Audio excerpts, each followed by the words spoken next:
I did not have sexual relations with that woman. Yes or no? Did you ever take banned substances to enhance your cycling performance? Yes. I had no prior knowledge of the planned assault on Nancy Kerrigan. I am deeply sorry for my irresponsible and selfish behavior I engaged in. Welcome back to Oops, the podcast. Here we are again on our own, going down the only road. It's Giulio. How are you, pal? I'm good. Nice. Call and response there. Coming in with the tenor part. Giulio is looking trim right now. And it's because you've been ill. That's probably, yeah, that's probably why. The old illness diet. Yeah. I've had a stomach thing in Ecuador. It appears to have had some sort of aftershock situation. I could just have like a parasite. I don't really know what's happening. I hope not. I'm improving, so I think maybe that's not the case. I hope that, I said to you, you should stay sick because you've never looked better. I have at some point looked better, but I appreciate it. I'm below my pre-pandemic weight. Wow. I know. It's dude, what a nice silver lining when you just feel absolutely terrible for 3 days and can't do anything. When you previously felt absolutely terrible for 3 days and couldn't do anything. Is there any part of you that does not want to improve in terms of your health so that you can continue to shed pounds? Like, definitely not, because I think that would start to mean that I was terminally ill. Oh, can you imagine? That would, like, no, it sounds... Oh, no. That sounds terrible, Yeah, it'd be obviously. Terrible. But dude, I'll tell you what, the best shape I've ever gotten in was when I got really skinny and then like got muscular on top of being really skinny. Really? That was the best. That's the way that I've been able to get into the best shape. I've never been able to like turn fat into muscle. I've just like gotten like bulky when I did that. I've never been able to like work out hard and eat less. Like that just never really worked for me. You whittle it down to the bone and then you layer on top of the bone. I didn't do so. Funny story. The last time that this happened, and it hasn't happened yet. So, but the beginning of this trend, I got really fucking sick when I was in St. Bart's. I got I think I got the dengue fever, which is like an island disease you can get from mosquitoes. And I got unbelievably sick.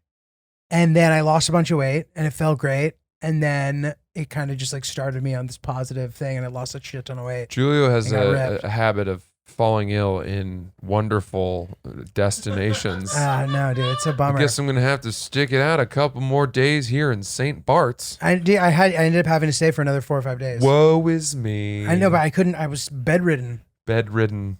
Yeah. And the fucking French doctor had to come to the hotel. Isn't bedridden an odd term? Bedridden, yes. It Sounds is. like something that just tells people where you had sex. I was bedridden.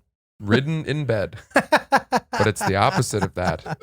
Dude, I've been like a step behind Francis's wordplay this morning. He gave me an example of a move that he pulled in a text conversation with Chris. I didn't initially get it, but now I do, and I'm impressed. So Chris and I were texting, and I think I texted him, and then he said, "What's up, bromigo?" And I wrote back, "Not much, chapel strudel." And I said that, and I expected Giulio to laugh. He did not, and I didn't know if that was the dengue. But he said, "What does that mean?" And I said, like apple strudel, but I used chap, which might be a cousin of bro, and chapel strudel, like apple strudel.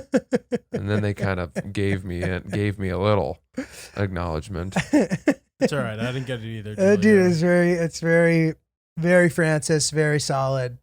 I thought it was pretty good. Very dadly. I thought you made a spelling error. Yeah, you would do that. No, but I was like, Francis doesn't make spelling errors. He corrects himself. Sure This doesn't. must be on purpose. Did you think he meant like chapel, like prayer chapel? I honestly had no idea. You're just I like, didn't what even is this? think it- Do you even know what an apple strudel is, Chris? Yeah, what? I'm just What was I wondering. born? Chris, I don't know. I'm wondering if that's like an our age group reference or I something. don't think Chris knows about baked goods. Let's Yeah, the fat kid doesn't know about baked goods. let's walk him through what a chapel strudel is. Chris knows what the apple strudel An apple is, bro. strudel is like a turnover with apple filling on the inside. It's like a classy Pop-Tart. Yeah, it's nice. Oh, it's quite nice. It's flaky when done right. They're good. Yeah. Yeah. Are you an apple strudel kind of guy? My grandpa only eats like apple things, so I've had every iteration of it. Tell us about your grandpa, because he's got very, very picky eating sort of needs, correct? Yeah, he's just like an old Italian man. He only eats what he likes, and that's it. And it's just Italian food, correct? I mean, pretty much, yeah. So he would not be on board if your family said we're ordering Thai food. Oh no, we get him pizza or something. Oh, that's interesting. My uncle, It's like a very strange this is some He's Italian like shit. a baby. dietary xenophobia. But my parents are more on the professorial diet. Do you know what the professorial diet is? No, is it alphabet soup? No, you eat like affordable ethnic food. Uh-huh. So like they're really into Thai food. Like Thai food is a very professor food to me. Okay. Like Thai food, Vietnamese, like maybe not Vietnamese food, but like whatever. They eat like a lot of different kind of cuisines, but it's never anything fancy. Like they don't eat French food. I see. You know what I mean? I see. So they eat that. My uncle, Zio Butch, he only cooks like really Italian stuff. He makes really good orecchiette with broccoli rabe, like classic Italian shit. He makes pasta like with like this bean sauce. I forget what it's called. Pasta fagioli. Yeah. He makes like all this he makes good sauce, all the shit. But he'll eat the other stuff, but he prefers Italian food. So I understand that. Chris, let me ask you a question. Do you guys eat Christmas cookies? Do you know like the fig thing? What? Well, do you guys eat pastries? Yeah. Okay. I don't know. Whatever. They're I these think I know what you mean. It's those Well, what do stores they that look sell like? those cookies that have the filling. the fig But one. you always get an assortment, and there are about 7 different types, and there's always that one that's like brown, pink, and green, So okay, which is disgusting. you get that one mixed in if you get like the assorted kind, but during the holidays they have a specific kind. What does it look? What does it look like? It just has like fig filling in it. Oh, well, what shape is it? Kind of like sort of like one of them's kind of like a pretzel, and there'll be like whole hazelnuts in them, but also like I don't know, I whatever. don't think I've You'd had recognize those. it. Okay. Garbage. You'd probably call it something else. Oh. Cookies are garbage. I don't love them either, to be honest. I don't Yeah. love pastries. The only cookies I like that you can get from those sort of budget Italian stores, Budget Italian those budget stores. places. Fuck off, Francis. It's the ones that are it's covered in chocolate on one. It's been dipped. oh And yeah. there's a healthy coating of chocolate, and then there's sort of that fig spread in between the 2 wafers. Oh yeah. Do you know what I'm talking about? Yeah, yeah. That one I can handle. The It's like rest it's like a are leaf. so forgettable. Dude, that's so funny. I love the budget Italian store. It sounded What does like that even mean? turn of like the 20th century talk.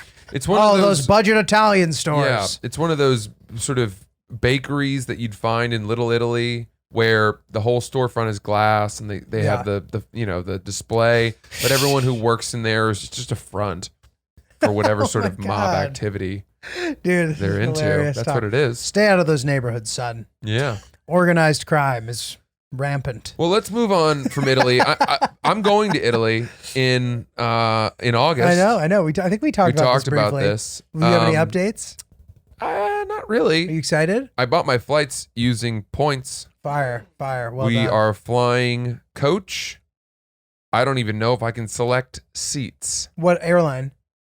Emirates Air. Oh, dude, it's the best airline. Yeah, but I don't know if the coach is going to be It's any gonna good. be, dude. It's the best. It's the number one airline in the world. But here's why I'm concerned. Okay. Okay, because the gulf between the coach price and the business class price It's like unaffordable. was like 5x. Yeah. Whereas the gulf between on United or Air France or some of the Alitalia, yeah. the gulf between them was not as dramatic. Do you want to know why? Yeah, Because in Emirates first class, they give you an apartment. I know, and then that was the first class on Emirates. But I was looking at the business Oh class. yeah, which is still like better than first class of every other airline. Fine, but it makes me think that the coach class on Emirates is really bad. I don't think so. You don't think so? No, I think it's gonna be really, really nice. It's like state subsidized. It's like the best airline in the world. This is where the anxiety stems from. Okay. It's not the flight, and it's not the knowing that I probably will not sleep for a second, or that I will have severe neck pain, or that I'll be pressing my temple up against the window of the airplane where so many hundreds of millions of passengers before me have left their They clean it so well, drool dude. and eyeball boogies and all that shit. I'm just going to be mashing faces with all these people, right? Okay. It's fast forwarding to the bleary-eyed, delirious stumble off of the plane in Italy, coming through the terminal, and all of a sudden it's like 11 a.m. where I am. I know, that's a bummer. And Chris, what are you doing over there? Chris is unwrapping a meal for himself, uncorking Monster Energy drinks, spilling it on himself, the world's loudest plastic bag. We're fucking recording here, guy. How about preemptively prep your meal? I'm not eating that. It's just out of the bag. I was just opening He's this cracking can and the I spilled it Monster. all over myself. Holy smokes. I'm in the middle of a really good story I'm here. sorry. People are gonna love this. I tried waiting till you stopped talking because the noise gate would get it out. We were gonna clip that. That Dude, was the this is- clip this right is- there. dude, this is And great. now we can't because it's interrupted by your You thought that stops me? percussive Me symphony. cutting you in the middle? Sometimes I'll take 20 minutes in between to make a clip. Oh, I, shots I fired. like this. I'm gonna just. You sit talk here so and- slow, I got to make 25 cuts anyway. I like to think. I like to think my way through my words. I'm doing the Kermit the Frog thing right now. So back to the anxiety, because I want you to hear this Okay. before we were rudely interrupted. So, all right. So I hear you with the 11 a.m. after It's not not. sleeping. It's not even that. Not even that? That's not even the bad part, and it's not even waiting for the bags, and it's not even waiting at the rental car place and speaking to someone and finding out that we're going to be sitting around driving around some Kia, tiny Kia all week. It's getting in the car and trying to navigate Italian interstates. Oh, bro, and it's so directions. easy. It's so easy. Okay, but I presume where we're going is at least an hour drive. And that hour drive following a night of no sleep and transcontinental travel is straight up dangerous. And that's what gives me the anxiety. Dude, you gotta fucking just grab your fucking nuts on this one, man. You're gonna be fine. It's gonna be so fun. You're gonna get out there. It's gonna smell like manure. You're gonna love it. It's gonna be just a beautiful drive through the countryside. It's gonna remind you of your time in Provence. Okay, but then here there's more. There's more. Okay. Then, And also, are you flying into Malpensa? Yeah, Milan, yeah. Okay. Then you arrive at your hotel, and of course they're going to tell you that the room is not ready until 3 p.m. or some bullshit. Yeah. that And will by this happen. point, you are a shell of yourself. Yeah. You might as well have. Can't even take a nap. That is a bad part. And then of that. what do you do? Then do you go to a coffee shop? Do you Well- screw around? Do you, Well, how nice is the place you're staying? Are there beach chairs? Can you get a cabana? well, yeah. So, maybe Because it's like a wedding. It's probably a nice place, right? it's a Hilton. They could probably accommodate you at the Hilton, maybe. They have a rooftop pool. And also, there's a way that you can get it so that they can accommodate early check-in potentially for you. Well, this is why I'm considering not staying at the hotel, but getting an Airbnb nearby, because typically with Airbnbs you can So speak to the family and get in sooner. I got another one for you. You could book an additional night the night before. It's expensive. It could be, but I see what you're saying. Read the Airbnb, but then you won't be at the hotel for the wedding. That sucks. So that's my question. Yeah. Do I want to be among friends You have at to the be. hotel, hitting the breakfast buffet, lounging at the rooftop pool? I know how good of a friend this guy is to you. It would be a crazy move to not stay at the I don't hotel. even expect to see him all that much. It's just everybody else in the wedding party. Yeah. You're in the wedding party too, right? Yeah, here's a little problem. I had hoped to book our hotel room with points as I booked my flight with points, but given that it's part of a room block, Oh, you can't. I can't. Don't have access to that block through my Chase Rewards portal. So you can't even. Oh, and by going outside of the block, you're fucking people over somehow. No, I think I would just be paying full price for the rooms. Oh, but would you have enough points to cover that? Just about. That seems like a pretty solid fucking loophole. So you think I should, it's better to use my points and pay full price for the room than to use the reduced room block rate and just pay with a credit card for that. Let me ask you a points question first. Yeah. I'm like all my things are like miles, so I'm not as familiar with the point structure. Besides flights and hotels, what do you use the points for? That's it. Okay. And how often do you find yourself using them? I had hoarded these points knowing that for this wedding. And will you have points left over if you blow them all in the hotel? No, Okay. probably not. I still find that points are accrued to be used in every scenario. Whether that means you're hungover and you want to change your flight, they're there to give you flexibility and to make you not have to open your wallet. This idea that you need to store and save them is why the system works for the companies. You get addicted to seeing how many you have. I'm not saying you're doing that, but I say it's absolutely worth it to use all the points and pay full price. Interesting. Well, I purchased, by the way, a refundable ticket on Emirates Oh, nice. so that we can move it in the event that we That's end really up smart. sorting out this additional leg in Greece Oh, together. sick, dude. Yeah. But I wanted to make sure I had it locked, Totally. so that the flights didn't go up a ton and whatever. I believe our girlfriends have corresponded a They bit did. about it. They did. Hill Dog hit my girl up and she said, I have a proposition for you. And my girl was like, I think I know what you're about to say.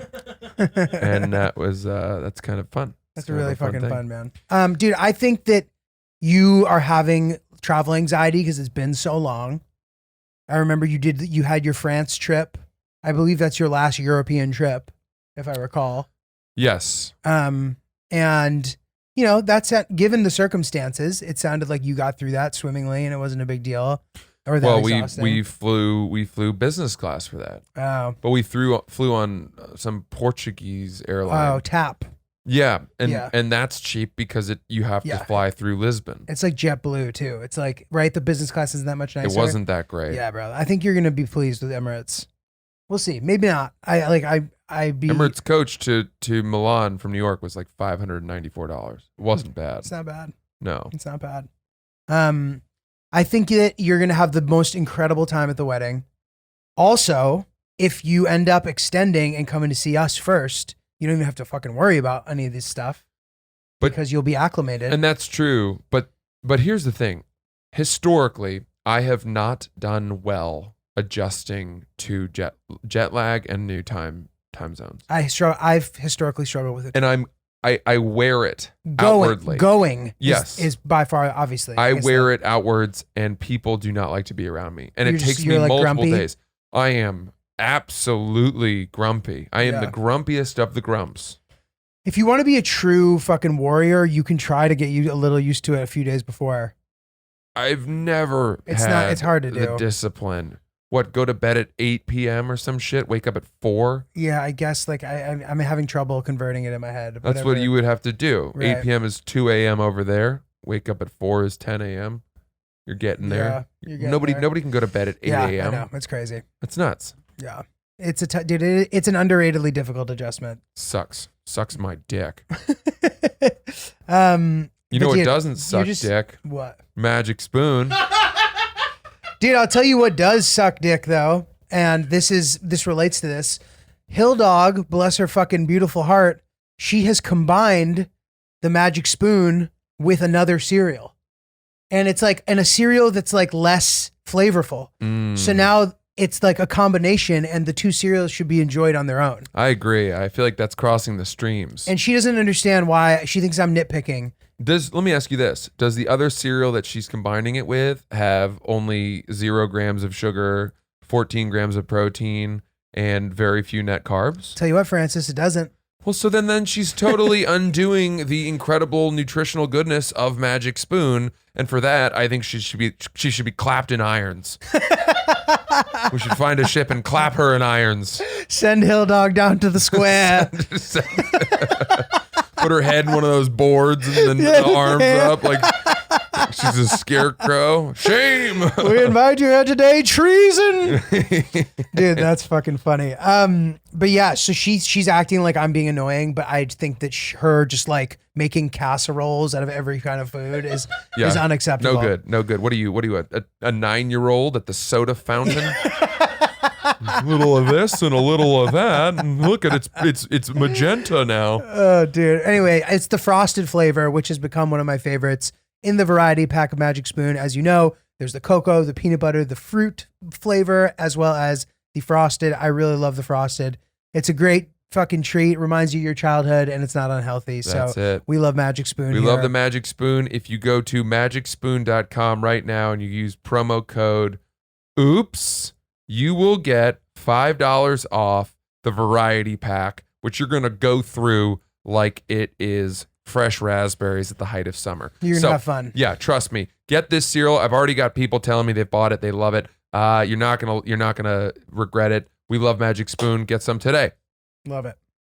So, dude, speaking of Hill Dog, we have a rebuttal. I made a statement saying that when I travel with Hillary, she needs a concierge, and she didn't like that. And this is hang on a second. Hang on. Hold on. I need to 'Cause it's not true. clarify.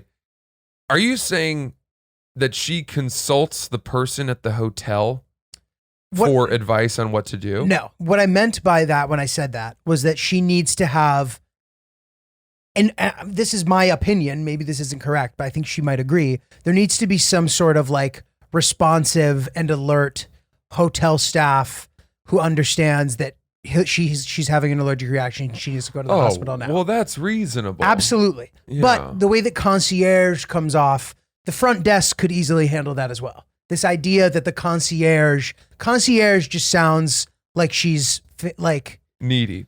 yes. What and is she's the high difference maintenance. between And she's not. concierge and front desk? I don't necessarily even fucking know. I thought that the concierge was at the front desk. So it is, except at a really fancy hotel. And where are they then? This is, for example, I know this one hotel that one of my friends' families owns. There's this guy Jean-Marc who sits perpendicular to the front desk. So he's almost his at his own own corner. stand. You consult Jean-Marc if you need. I am envisioning him in a. Well, he probably doesn't sit. He does. He sits. Jean-Marc Does he sits. sit in a wooden chair that's got sort of pearl curved Yes. arms? Yes. Yes. I had a feeling. And he wears a different outfit from the front desk people. He sits at a wooden desk. Does he have a tie bar under his tie that props the knot forward? He doesn't, but he could. I think he does. I think stylistically, Jean-Marc prefers not to wear it, but I think that another concierge might. Big pinstripe suit guy. Right. Flosses every day. Right. Yeah, Perfect that sort teeth. of man. Mhm. Perfect teeth. Absolutely. Okay. So yes. So anyway, she said this. She said she felt like she was misrepresented by the concierge. She's never used a concierge. She's never mentioned a concierge in her life. Fair. So then she said she wanted to give the 4 reasons. Sorry, the 4 reasons why she chooses not to travel with me when I travel on my kind of trips. And I thought they were really funny, which is why I want to read Just them. really quick. Thank God my girlfriend doesn't listen to the podcast. I would have this sort of a clarification statement to read on every episode. Dude, these are all funny. Yeah, So great. but you're right. But you're right. So it's a blessing. You Yeah. should count your blessings on that one, pal. Number 1. And this is I'm reading this from her perspective. Number 1, I work. Yeah. Yeah, that'll do it. You go in the middle of the week on a random week and decide the week before. Number 2, you don't schedule sleep. If I'm going to go away, I don't want to come back with a fever like you do every...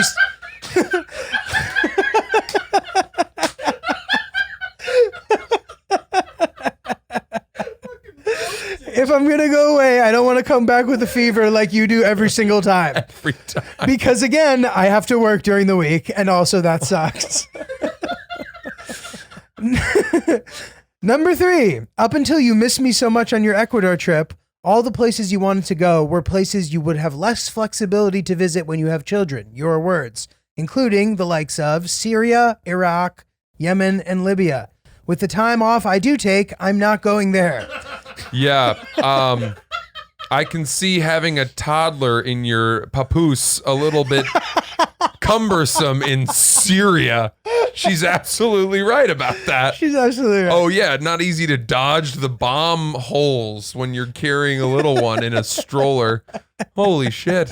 So, yeah, absolutely. I didn't even think about that. What I had meant by that was that if I decide I want to go to any sort of like conflict zone, not that I do want to, but even a place that used to be a conflict zone, people act like it's still a conflict zone. And then when I'm like, I'm going to go, people would start holding my children in front of my face as a reason why I cannot. Like as a sort of a bartering chip. And I'll be like, okay, fine. You know what I mean? So that, whatever. Oh, okay. I'm feeling less adventurous these days anyway. Yeah. Anyway, number 4. Lastly, you have oppressive interests. Something that's fun turns unfun very quickly due to the OCD nature of these lists you have. Therefore, enjoy checking those boxes off alone and come home to Hilly Bean. Oh, I love it. What a lovely message. Can we clarify that last one? I just want to make sure I understand that. So oppressive interests, meaning like you are so sort of like comprehensive in needing to check off these sort of lists that you've created that the task itself becomes not fun. I think that's the idea. Can you give us an example? Sure. So I think, I like this idea of like, okay, where have I not gone? The list itself isn't binding. I don't necessarily feel like I have to complete it, but like the idea of like, oh, I've never gone here. Let's go there. So I see. It's not so much we're in Morocco. I need to do this crazy treasure hunt around the country. It's I need to go to this country because it's part of the list.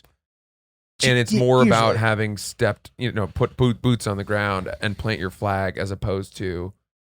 That can be it. But for example, I think what she means by it, for example, is like we were road tripping from Colorado to California. And obviously there's this list of national parks. And because there's this list of national parks and because there were so many of them along the route, I was like, we should go to all of them instead of going to 4 of them and having and taking our time. We went to 14.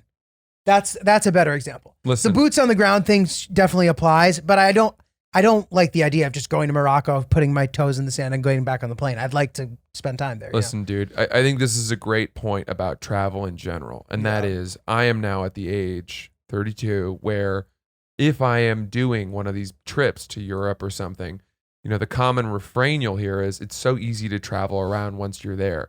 We should go to this place and this place and this place and this place. But for me,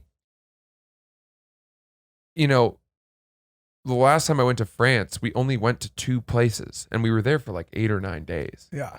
And being able to settle in and get somewhat of a routine in your day, you find the coffee shop you like in the morning, you find the bike rental place where you can rent your bikes for like 4 days, you get to pick out your restaurants and ask local people for proper recommendations. You're much more likely to find those hidden gem places if you can be there for more than 2 days. Totally. And 2 days is typically, when I was younger, what I would allocate for, I'm going here, so I'm going to visit this place for 2 days, and then we're going to jet off to this place. And I find slowing down and not biting off more than you can chew is a much more fun, nicer way to travel now. I definitely agree. I definitely agree. And I know, so like, and to kind of like satisfy this nature that I have of like wanting to get as much out of it as I can, I think that my perfect trip sort of looks like a week of doing a little bouncing around followed by a week in one place. Okay. I've done that before and I've really enjoyed that. It's maybe still a little overly ambitious, but I do have an issue with knowing what you just said, but still feeling this need to try to like maximize. And by overly maximizing, you minimize. You do. You feel rushed. You feel rushed. You feel harried. You feel stressed. You feel worried that every decision you make is wrong and therefore you're going to do it wrong. Yeah, you never have a moment to somehow wash your clothes. Yeah. Think about that. I know. And then you end up wearing these stenched, filled, nasty, sweaty things. You start compromising on what really clean means. And by the end of it, you're a haggard gypsy, returning home from war. We don't want that. No. We don't want that for you. No. I want to do a quick shout out here to a guy that some people may know, comedian Dan Soder. It was his birthday yesterday. And the reason I want to bring up Dan Soder is because Dan Soder obviously is very funny, very well-respected comedian. He's on Billions. He's done our pod. That's right. He did our pod in during the pandy quarantine. I forgot about a lot of those wonderful guests we had. Totally, dude. But Dan Soder is a comedian that I have found who every comedian professes to be nice, Mhm. right? We put on a nice face, but there's a lot of bullshit and a lot of false smiles and kindness. Dan Soder is the real deal. And I'll tell you what I mean by that. We happen to have the same manager. Our manager's assistant had been on the desk for as long as I had been with that team, and he decided to go to law school to pursue a law degree so that he can hopefully go into like entertainment law or something. And as a last gesture to thank this young man, I reached out to 3 comedians who are also represented by our manager.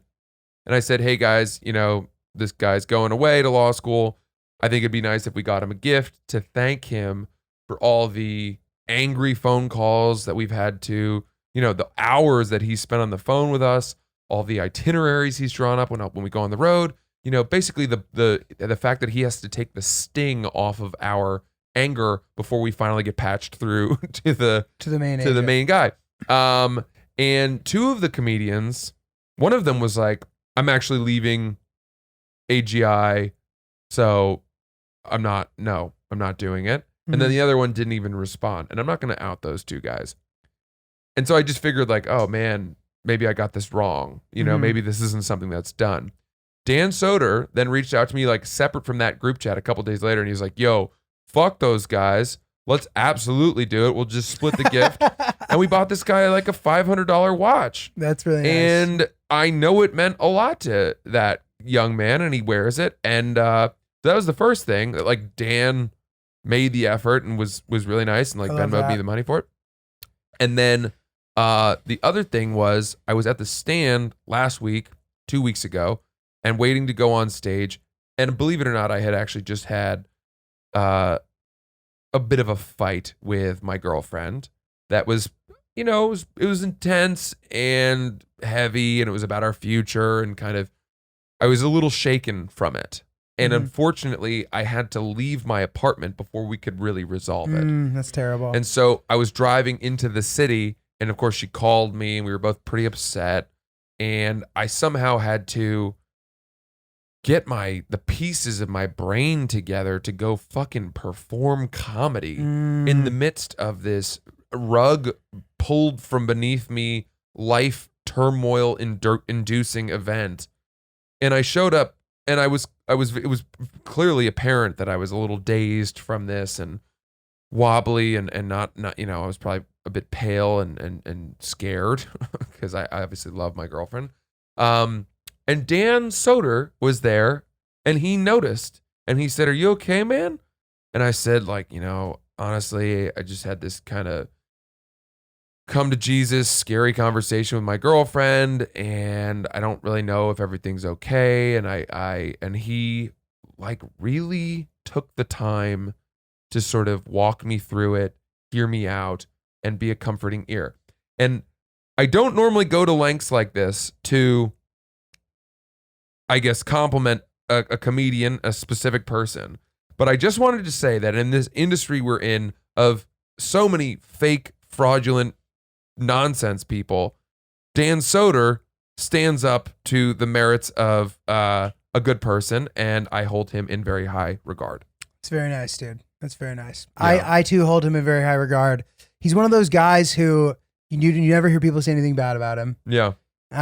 He once, I did a gig with him in Irvine one time, and I called him up, asked him for a ride, gave me a ride. We hung out. It was fun. The one thing though, I'll be honest, and I'm not going to like play devil's advocate at all. I think he's a great guy, but I always am concerned if he actually likes me or not. It's hard to know. I feel like to know. he has really good social skills. He's really good at making you feel important when you see him. I'm always kind of wondering. I'm like, fuck, I bet like there's like a chance that he just like doesn't actually like me at all. No, I don't think that's the case.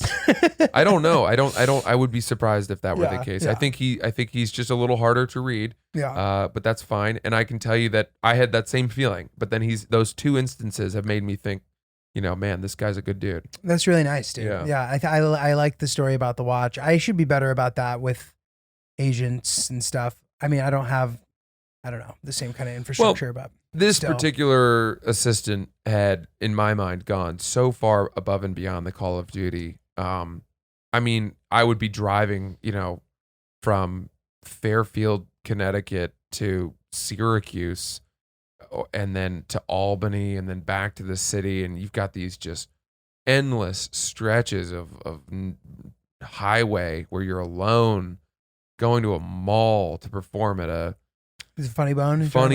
and you don't know anybody, and you're staying at a Holiday Inn Express, and I would call him, and he would stay on the phone with me for an hour and a half. You guys just chatting? Yeah. That's nice. And a lot of the time I'd sort of be ranting and expressing my dismay that certain things hadn't happened. Why wasn't I getting this? And things I thought I was owed. And he would just take it all, and sort of sponge away my anger. And and then ultimately we would leave happy. Sometimes the conversation was happier. I loved this assistant. I love my manager's new assistant, whom I met, by the way, for the first time last night. Despite us having spoken on the phone similarly for hours already. Oh yeah. We finally met in person. He came to the show, and he's a great guy. I think I met the assistant you're talking about. Was that the guy he had been before, the assistant for a while? Yes. Mm-hmm. Yeah. I think you may have. He Yeah. seemed like a nice kid. Great guy. Yeah. Dude. Fucking love to see it. So, yeah, man. You know what else you could have gotten him as a gift? You should have sent him a pair of bird dogs. Should I have? I think he would have appreciated you could have. those. It's just the cherry on top. You're going into your second year in law school. You're dominating your classes. You're graduate. You're flying with distinction.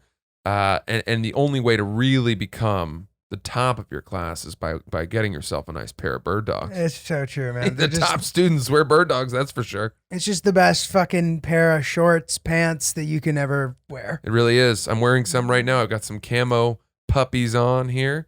The underwear liner doesn't grab or ride up. It's built in. It's all you need. I'm doing the Trump hands. It's amazing. I absolutely love these shorts, and so do you. We wear them all the They're time. fantastic. And if you go to birddogs.com and you use promo code OOPS right now, you'll get something.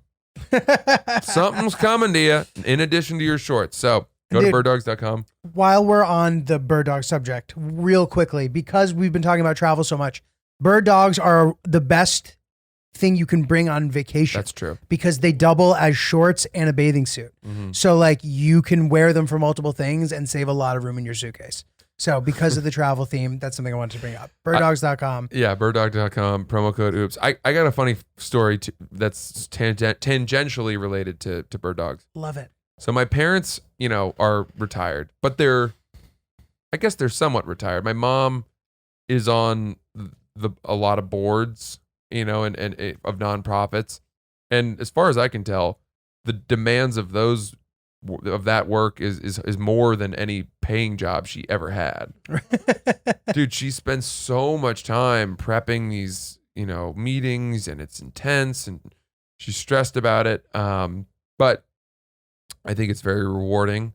You just, when you're working with nonprofits, like fundraising is just fucking hell, dude. Dude, I can't even imagine. Begging people for money, and you've got to raise millions of dollars every year. I know. Every year you get there and you're like, oh, we barely made it. And then you got to start from scratch again. It's crazy. You got to start from scratch again. So is there a like part of it? Do you think that people who start to get involved in it have this illusion that it's going to be less involved work? And is it less involved work? I think people get still sucked involved? in. I think, you get in, you have an idea of what you want your role to be, and then inevitably they're short staffed or whatever it is. There aren't many, as far as I know, there aren't many nonprofits that are like, why don't you take a vacation? Totally. And dude, in the best possible way, it's almost like you're buying into some kind of like idea. Yeah. And because of that, the idea is greater than everybody. And therefore it can become a very difficult thing. Right. It's in a positive way, but it's like, we stand for this. We're going to do it at all costs. Right. Including making you fucking work all day long. Yeah. Yeah. Because you believe in it.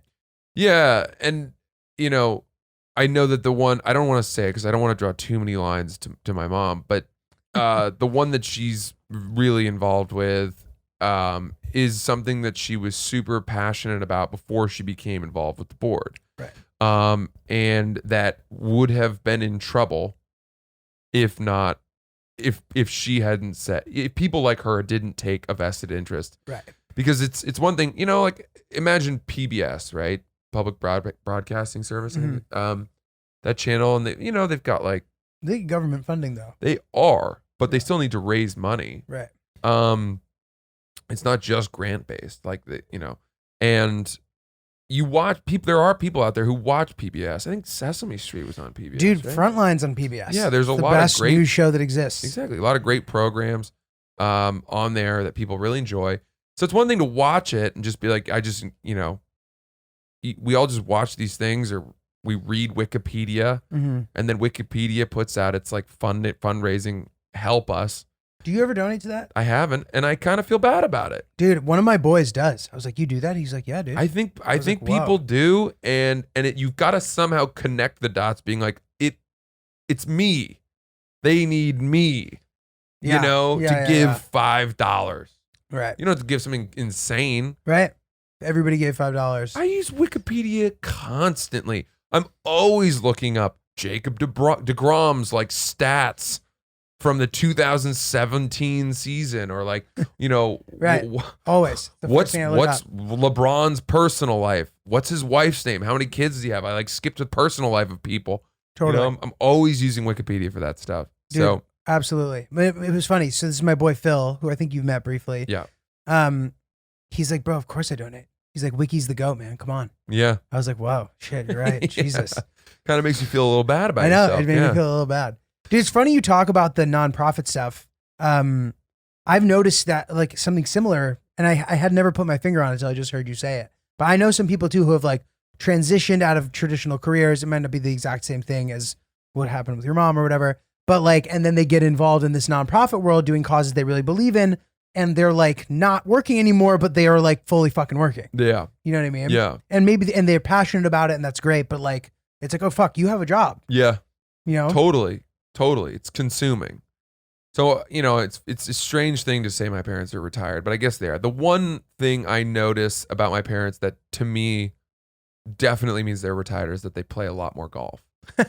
And they do. They play together? They do. That's My mom really is picked the game up 8 years ago. Wow. Is now a 10 handicap. Won the club What? championship at their club in Florida 2 years ago.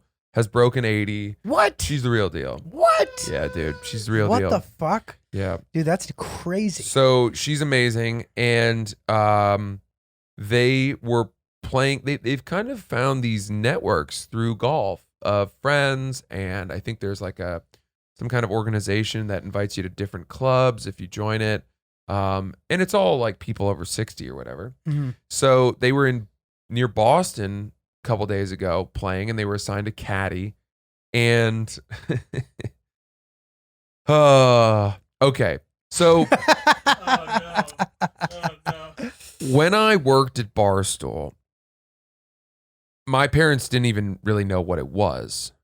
And then at some point, they started picking up on the fact that all of a sudden people knew who I was. Right. And they also definitely Did you not knew- tell them? Dude, when like I got to be honest, the first dozen times people recognize me, I literally called my parents to tell them.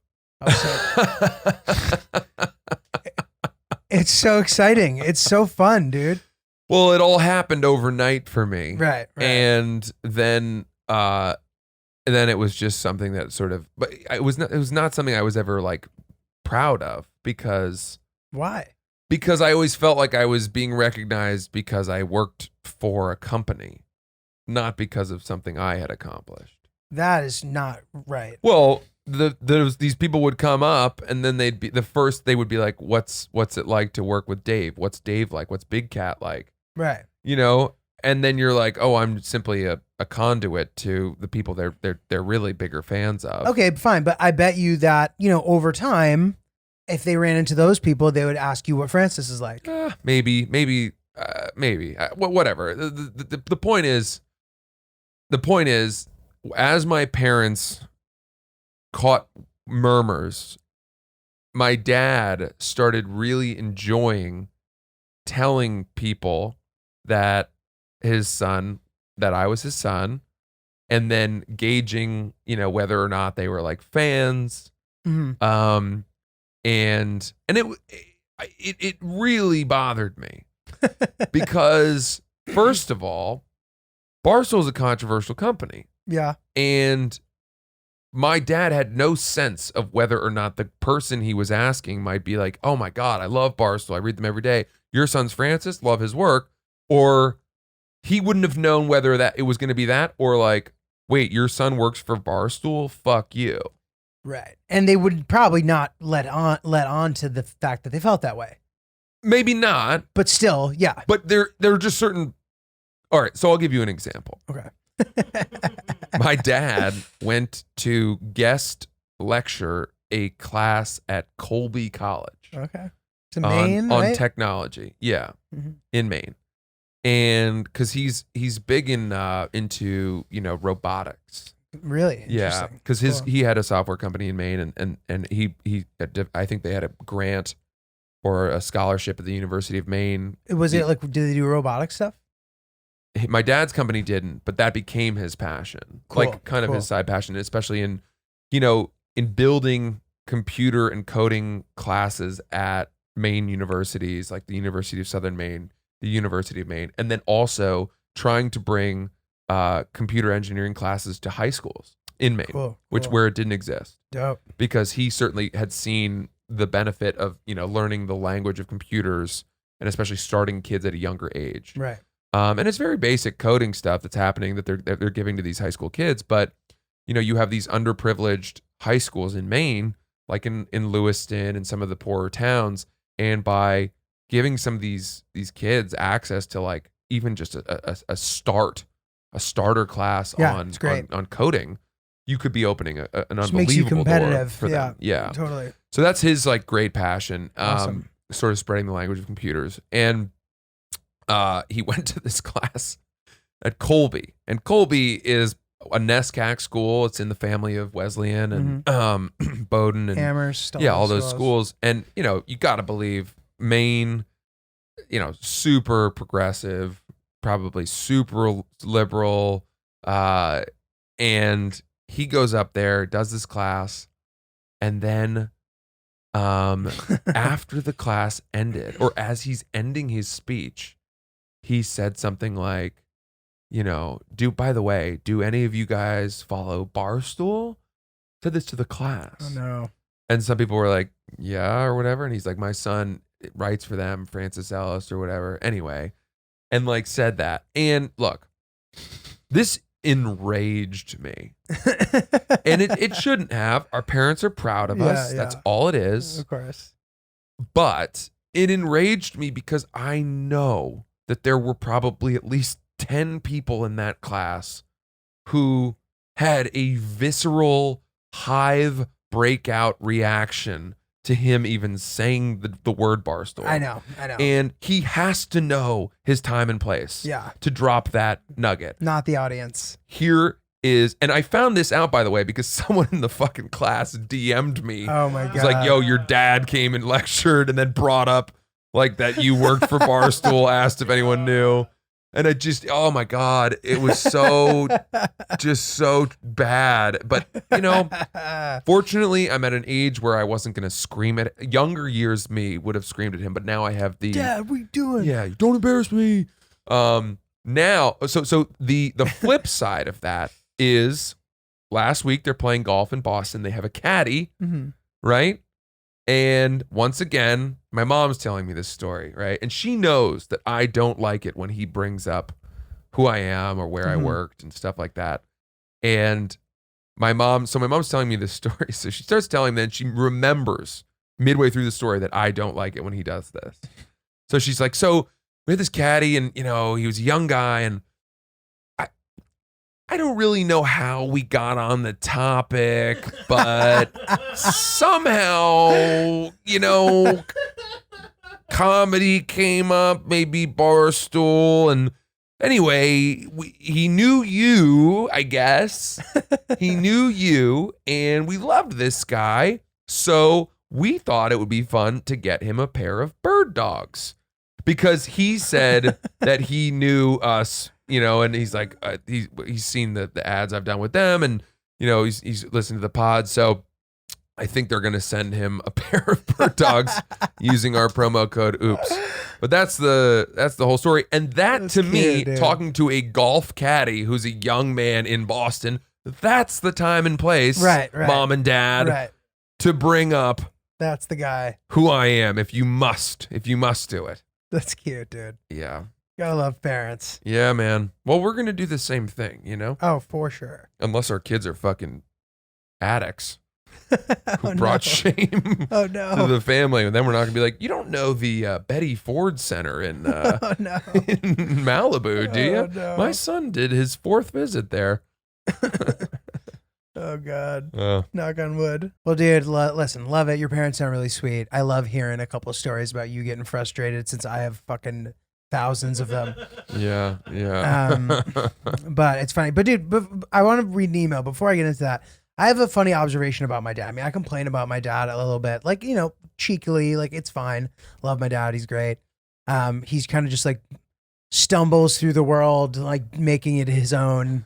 But the thing that's so funny about my dad, dude, and I wish I had this quality, and I've never been able to figure it out, but he is unbelievably productive, and I don't know when he does it. Like when I'm talking to him, he goes to a field to hit golf balls, and then he collects the golf balls. He doesn't even go to a driving range. He goes to a field with his own balls, and he hits them and then picks them up.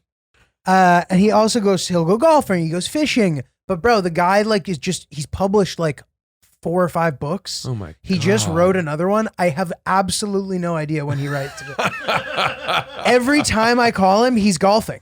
Dude, it's nuts. Like he is or he's going to Costco, or he's like, he's doing errands. He's buying pies. I don't know what he's doing, but Buying it's not, cheesecakes. but it's not writing. Yeah. And it's incredible to me. So I just want to acknowledge that, Dad. I find that very impressive. Well, so How well you schedule your time. okay, do you think there's a chance that he's doing it at night? Do you know if he has a time when Dude.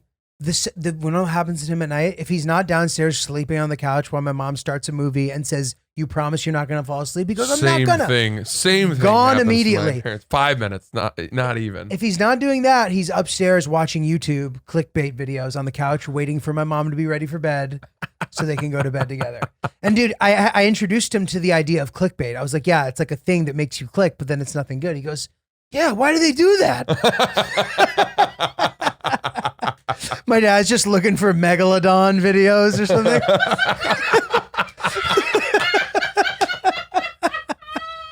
Dude, so funny.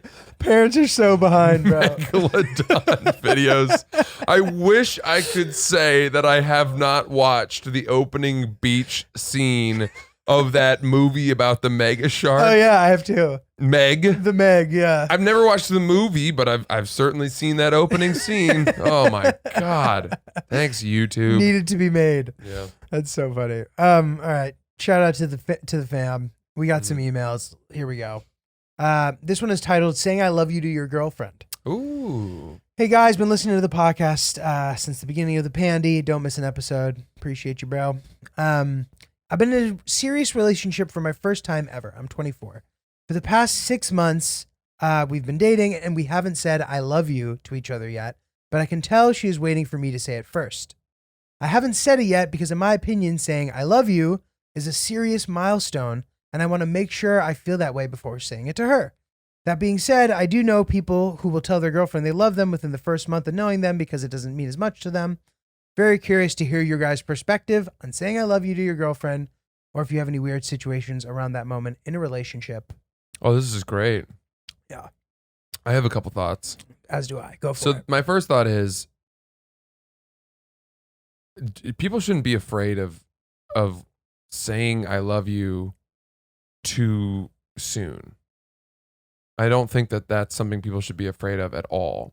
I also don't think it's like some kind of crazy, special spell that you only get to cast 3 times in your life and then you're out of it. It's entirely possible to love multiple people in your life, and it does not dilute the power of the word the more you say it necessarily. Dude, totally. You could say it to somebody and then later realize that you don't anymore, or maybe you didn't in the first place, And that's a perfectly fine realization. That just means you need to probably move on and get out of that relationship. Dude, totally. You're not bound to her or him simply because you said, I love you. It's not a child, that you handed to their arms and said, you're the father, you're the mother. I think it's an incredibly empowering word. I think that, the times that in my life that I've said it, I think I've said it and meant it to really two women that I've dated. And I said it to my girlfriend now fast. I think it was maybe a month Wow. after our first date. Wow. And, people might have said that was fast. Here we are 3 years later living together. Right. So who was wrong? Did Right. I pull the trigger too fast? I don't think so. Dude, totally. Proof is in the pudding. Yeah, well done. What are your Beautiful. thoughts? I agree. I think, if you mean it, say it. Like, I know there's this fear, you're like, oh, I'll scare them away, whatever. But like, I don't know. Like if you're feeling like you love somebody, typically there's some kind of like mutual thing going on, Yeah.